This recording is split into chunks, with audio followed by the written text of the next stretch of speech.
Tumigil sandali. Kung dumating ka rito na may hindi mapakali na puso, pakiramdam na may mali, hindi iyon aksidente. Mayroong isang dinakikitang pasanin na dinadala ng marami sa katahimikan.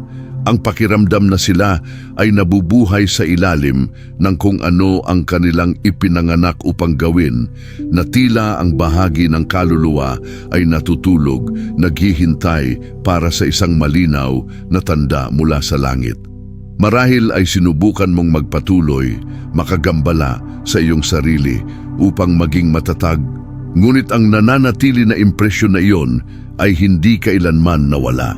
Para bang sa kaibuturan ng iyong kalooban, alam mo na may isang bagay na mas malaki na tumatawag sa iyo. Isang bagay na hindi maipaliwanag sa pamamagitan ng luhika, pagsisikap o pagkakataon lamang. Sa ngayon, ang mensaheng ito ay dumating bilang tugon.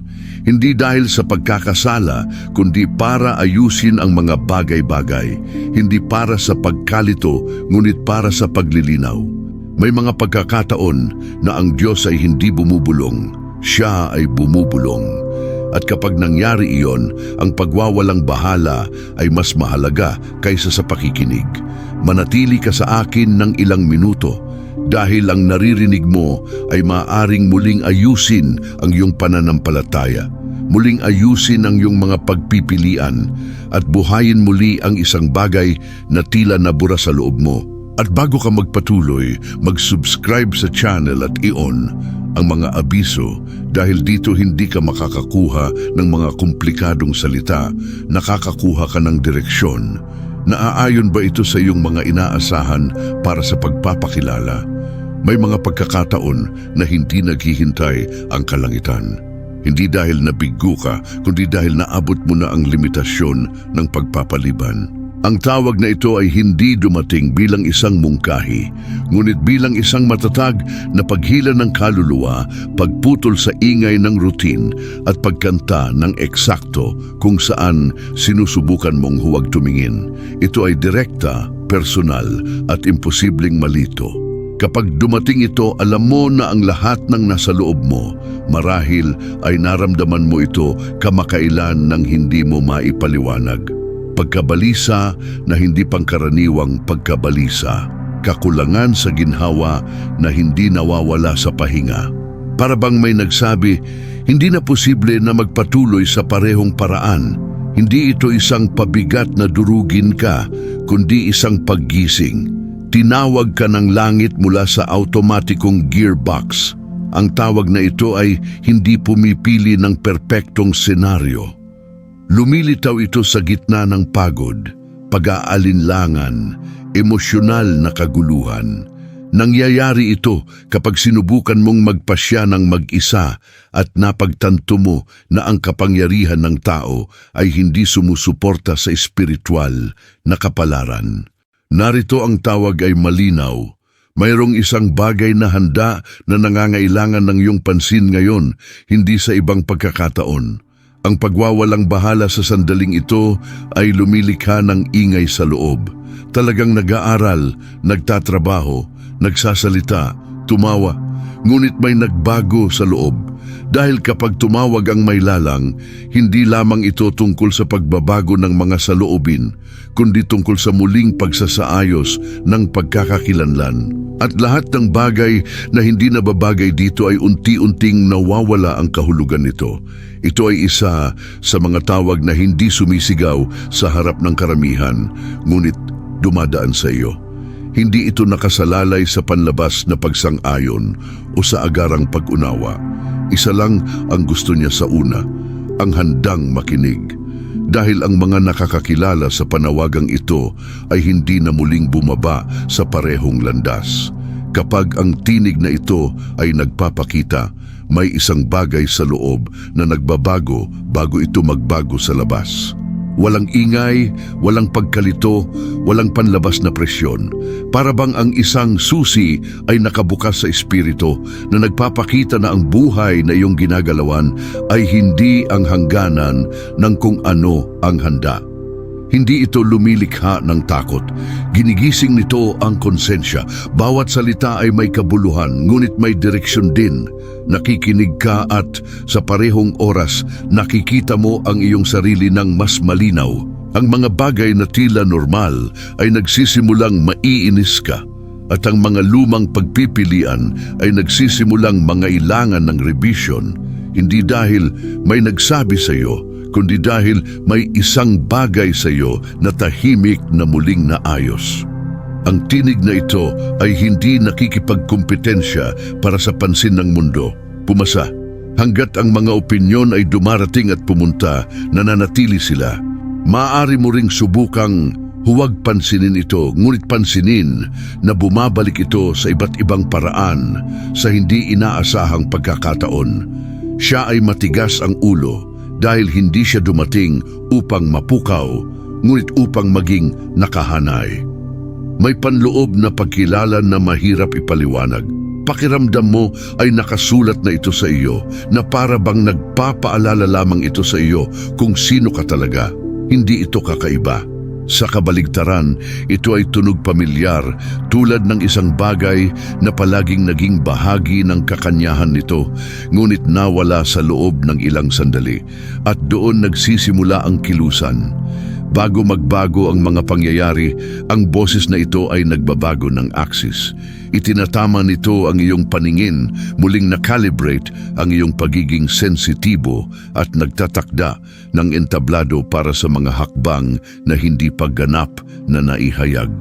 Dahil ang paggising ay hindi ang katapusan, kundi ang simula ng isang bagay na mas dakila. Ang unang bagay na kailangan mong malaman ay ang tinig na ito ay hindi lumilikha ng pagkalito. Hindi ito sinamahan ng kawalan ng pag-asa o hindi maayos na bilis. Kahit na nakaharap ko ito, nagdudulot ito ng kalinawan. Marahil ay nababagabag ka pa nito sa una, ngunit sa lalong madaling panahon pagkatapos nito ay kumalma, tulad ng isang taong nag-oorganisa ng isang kapaligiran na wala sa lugar. Hindi tulad ng panandaliang damdamin, ang isang ito ay nananatili. Maaari mong i-distract ang iyong isipan, baguhin ang paksa, abalahin ang iyong oras. Ngunit kapag ang katahimikan ay dumating, ito ay nagiging matatag muli, tumuturo sa parehong direksyon. Hindi ito isang pagkahumaling, kundi isang pagpapatibay. Ang nagmumula sa langit ay hindi sumasalungat sa paglipas ng panahon. Ang tinig na iyon ay hindi rin nagpapakain sa ego. Hindi kanila itinataas sa kawalang kabuluhan at hindi kanila pinapahiya. Sa kabaligtaran, inilalagay ka nito sa katotohanan. Ipinapakita nito ang mga limitasyon, nagpapakita ng mga pagsasaayos, at sa parehong oras, ipinapaalala sa iyo na hindi ka nakakalimutan. Ito ay tulad ng isang apoy na umiinit at nag-aapoy, ngunit sinusunog din nito ang kailangang alisin. Ang isa pang malinaw na palatandaan ay ang pag-iingat na nilikha nito. Ang mga bagay na dati ay tila maganda ay nagsisimula nang mawala ang kanilang kahulugan. Ang mga kapaligiran, pag-uusap at kahit na mga plano ay hindi na magkatugma. Hindi dahil sa paghuhusga, kundi dahil ang iyong panloob na pagkatao ay nakatuon sa pag-unawa sa kung ano ang itinatayo at kung ano ang nakakagambala lamang sa landas. Ang pagkilala sa tinig na ito ay hindi nangangailangan ng espiritual na pagiging perpekto, kundi katapatan. Isang pusong handang makinig kahit na hindi nauunawaan ng lahat. Sapagkat kapag nagsasalita ang Diyos, ang pag-aalinlangan ay maaaring magtangkang tumagos. Ngunit ang direksyon ay nananatiling sapat na malinaw upang gawin ang susunod na hakbang. Hindi pa rin nawawala ang apoy na ito. Palagi itong naroroon kahit na sinusubukan mong burahin ito upang maisama, mabuhay o maiwasan ang mas maraming sakit. Ito ang lumang pakiramdam na ang iyong buhay ay hindi ipinanganak upang maging pangkaraniwan, paulit-ulit o limitado lamang sa mga araw ng trabaho. Naramdaman mo yon kahit na hindi mo ito maipaliwanag. Sa paglipas ng panahon, ang apoy na ito ay natatakpan ng mga kabiguan, pagkatalo at nawasak na inaasahan. Matutong maging matatag, praktikal, makatotohanan. Ngunit ang isang bagay sa iyo ay hindi kailanman ganap na nabuo. Walang kawalang pasasalamat. Ito ay isang pakiramdam na gusto ng hangin para sa hangin. Ngayon ang apoy na ito ay nagsisimulang tumanggap muli ng oxygen. Mga maliliit na palatandaan, paulit-ulit na pag-iisip, mga hangarin na bumabalik ng may lakas, hindi bilang isang pantasya, ngunit bilang isang responsibilidad. Dahil kapag ang layunin ay gising, hindi nito nais ang palakpakan, nais nito ang pagpoposisyon. Ang apoy na ito ay hindi nag-aapoy upang sirain, kundi upang dalisayin. Nagsisimula itong paghiwalayin kung ano ang nakakagambala mula sa kung ano ang mahalaga. Ang mga bagay na dati ay abala sa iyo sa lahat ng oras ay hindi na nagbibigay kasiyahan sa iyo sa parehong paraan. Nagsisimula kang maramdaman na mayroong isang bagay na konkreto na ikaw lamang ang makakagawa, sa paraang ikaw lamang ang makakagawa. At hindi iyon presyon. Ito ay isang kumpirmasyon ng panahon. May mga panahon na ang gate ay nakapos at ang iba ay nangangailangan ng paggalaw. Ang nararamdaman mo ngayon ay hindi walang kabuluhan na pagkabalisa. Ito ay isang palatandaan na dumating na ang oras upang ipasok ang nakalaan na plano kahit na ang lahat ay hindi pa malinaw. Wala siyang nakitang hindi napapansin. Ang mga labanan na hindi pa nakikita ng sinuman, ang mga luha na dumadaloy mula sa mga mata ng iba, ang mga gabi na gusto mo ng lakas na magpatuloy. Naitala ang lahat. May panahon na ang paglaban ay isang tagumpay na at lumalaban ka. Ang yugtong ito ay hindi isang parusa kundi isang paghahanda. Kahit na tila inabando na ito, may di nakikitang proteksyon na nagpapanatili sa iyo sa iyong mga paa. Hindi siya nasira dahil may limitasyon siya sa pagdurusa kahit hindi niya alam. Ang sakit ay hindi pinahihintulutan na sirain ka. Ngayon ay may nagsisimula ng matapos.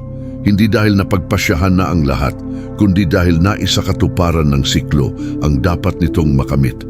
Ang timbang ay nagsisimulang bumaba, ang paghinga ay nagiging mas madali at napansin mo ang maliliit na pagbabago na nangyayari halos walang kahirap-hirap. Ito ay isang transisyon. Ang langit ay hindi nag-aaksaya ng luha. Ang bawat tahimik na pakikibaka ay nagdulot ng katandaan, pangangatwiran at panloob na lakas. Ang dating tila atrasado ay nagsisimula ng magkaroon ng kahulugan. Hindi ito lumabas sa maliit na yugto na iyon, ito ay lumabas ng mas malalim, mas may malay, mas magkakaugnay. Ang pagsasara ng istasyon na ito ay hindi ginagawa sa pamamagitan ng ingay, ngunit sa pamamagitan ng isang panloob na berdeng ilaw. Isang uri ng espiritual na pahintulot na magpatuloy.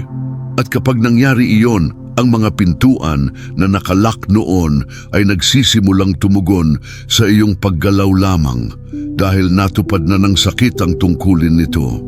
At hindi na nila kailangang pumunta pa. Walang nangyayari ngayon ay nagkataon. May pintuan sa harap mo, ngunit hindi ito dumadaan ng mabilis o sa pamamagitan ng puwersa. Nagbubukas ito sa pamamagitan ng pakikinig ng mabuti.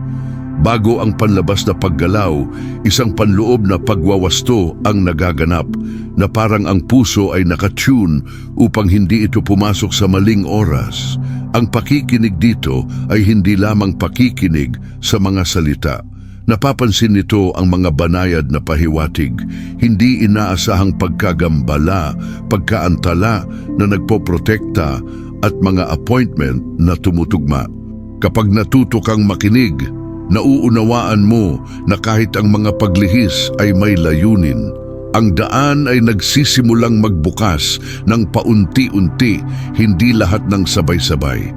Marami sa kanila ang nawawalan ng pinto dahil sinisikap nilang makalusot sa mga ito na may dalang mga lumang timbang. Pagkakasala, takot, sama ng loob, kasapatan sa sarili. Ang pakikinig ay nangangailangan ng pagpapakumbaba. Sabi nga nila, hindi lahat ng bagay ay kailangang magdesisyon ngayon, kundi ang lahat ng bagay ay kailangang maihatid. Nagsisimula ang pag-ikot kapag inilabas ang kontrol. Ang mensaheng ito ay dumarating na parang kompas. Hindi para magdesisyon para sa iyo, kundi para ayusin ang aking panloob na pagkatao sa tamang panahon. Kapag ang puso ay nag-aangkop, ang kapaligiran ay tumutugon.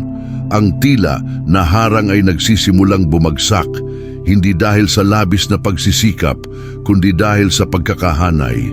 Hindi naman kalayuan ang pinto. Sensitibo siya sa posisyon nito.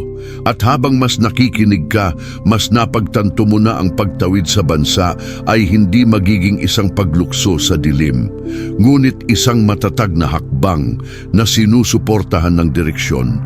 Dahil ang mga natututong makinig ay ligtas na dumadaan. Kapag tinanggal ang salitang ito, wala nang eksaktong katulad ng dati. Hindi lamang ito kumikilos sa di nakikita, ayusin muli ang konkreto. Ang mga lumang takot ay nagsisimulang mawala ang kanilang autoridad.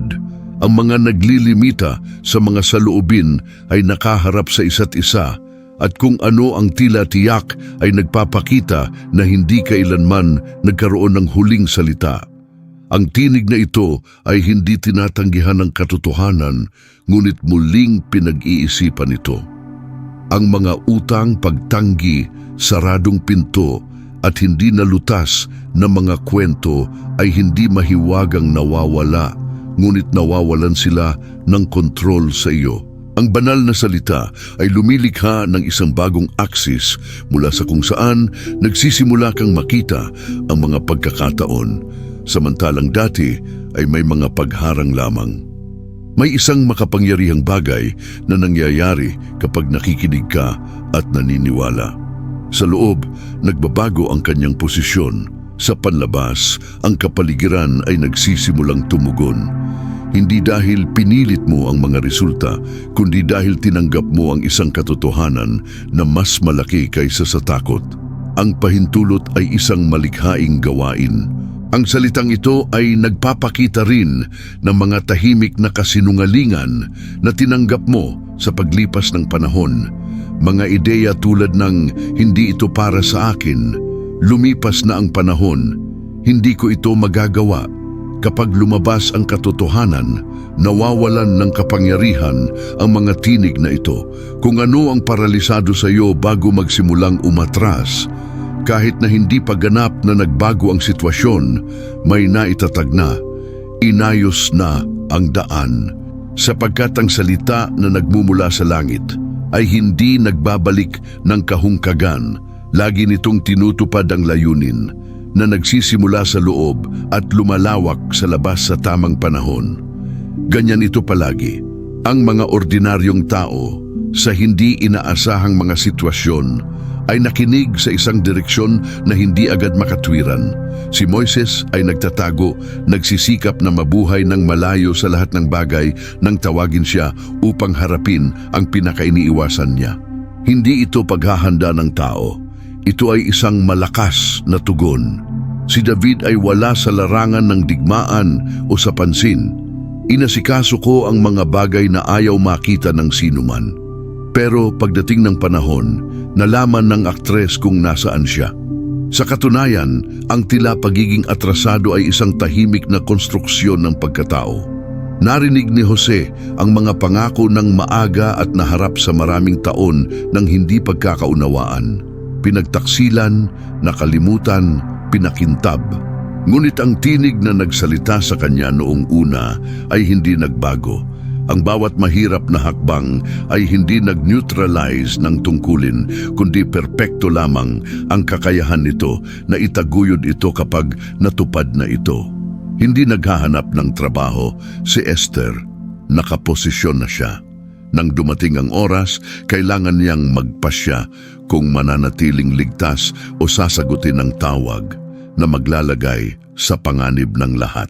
Ang epekto ay hindi nagmula sa likas na katapangan, ngunit mula sa pakikinig na inangkop sa tamang sandali. Ang mga kwentong ito ay hindi isinulat para sa malayong paghahanga. Ang mga ito ay umiiral upang ipaalala sa atin na ang pakikinig at pagtugon ay palaging nagbabago sa trajectory. Walang malinaw sa una. Ginawa lang nila ang susunod na hakbang at nagtataas ito ng isang tahimik na tanong. Ano ang maaaring magbago kapag nagpasya kang sagutin? Darating ang panahon na hindi na sapat ang pakikinig. Ang desisyon ay dapat nakasama ng pagsisiwalat. Sa simula, hindi ito kamanghamanghang mga desisyon, kundi maliliit na pagsasaayos na nagpapahiwatig ng paghahanda. Ano sa nga tikanghan pagto, bisan kun simple ra, nagpapakita nga uyon kahagidlaya tikang haimo. Ang mga paggalaw na ito ay tila maliit sa panlabas na mata, ngunit sa mga espiritual na paggalaw ay may timbang ang mga ito. Isang naantala na pag-uusap na sa wakas ay naganap. Isang bisyo na nawawala sa likod. Oo, sabi niya nang may takot, ngunit may pananalig din. Sa ganitong paraan, nagsisimula ang pagkakahanay. Ang pananampalataya dito ay hindi isang dakilang damdamin. Ito ay praktikal na posisyon. Ito ay kumilos kahit hindi pa pinapayagan ng lahat na nagtitiwala na ang direksyon ay nauuna sa pagbibigay. Kapag kumilos ka ng taos puso, may isang bagay na pabor sa iyo nang hindi nakikita ngunit palagi. Pinapayagan din ng pagkakahanay na ito ang proteksyon at pagkilala. Nagsisimula kang maunawaan ng mas malinaw kung ano ang nagdadala sa iyo ng mas malapit at kung ano ang nag-aalis sa iyo mula sa layunin. Hindi lahat ng pagkakataon ay isang pintuan at ang bawat pagkaantala ay hindi isang pagkawala. Ang panloob na may mga linya ay nakikita ng mas tumpak. At kapag mas marami kang sinasagot, mas maraming kumpirmasyon ang lilitaw. Hindi para kumbinsihin ka, kundi para mapanatili ka sa kalsada. Dahil ang magkakaugnay ng mga solusyon ay hindi lamang nagbabago ng mga landas, ngunit lumikha ng isang kapaligiran kung saan ang kasaganaan, direksyon at kapayapaan ay nagsisimulang magkasama. Umabot na ito sa isang turning point. Hindi ito tungkol sa nakaraan o sa lahat ng bagay na kailangang maunawaan. Ito ay tungkol sa kasalukuyan. Nahaharap ka sa isang tahimik ngunit makapangyarihang pagpipilian upang patuloy na ulitin ang mga pamilyar na pattern o tumugon sa tawag na nagdala sa iyo sa labas ng iyong comfort zone. Kailangan ng lakas ng loob, ngunit hindi ng kawalang pag-aalinlangan. Ito ay isang paanyaya na mamuhay ng may intensyon, hindi na ito nasa mode ng kaligtasan. Pakiramdam mo ay may nagbago sa loob, kahit na ang lahat ay tila pareho sa labas. Ito ay isang palatandaan na ang pagbabago ay nagsimula na mula sa loob. Ang pinili ay hindi natutukoy sa kawalan ng takot, kundi sa pagnanais na sumulong sa kabila nito. Ang nakaraan ay maaaring subukang ibalik ka, alalahanin ang mga kabiguan at pagkalugi nito, ngunit wala na itong parehong kontrol. Mayroong isang bagong kamalayan na kumikilos at nagbabago sa paraan ng iyong reaksyon sa buhay. Ngayon ay hindi na niya gusto ang pagiging perpekto kundi ang presensya, maging maasikaso, sensitibo at handa. Kapag nagpasya kang tumugon, ang iyong sariling kwento ay nagiging isang buhay na patotoo sa pagbabagong anyo. Napapansin ng mga tao sa paligid mo nang hindi man lang nauunawaan kung saan nanggagaling ang pagbabagong ito. Ang tanong na natitira ay hindi kung tinawag ka na. Ito ay naging malinaw na. Ang tanong, ano ang gagawin mo ngayon? Dahil hindi na umuulit ang kasalukuyan.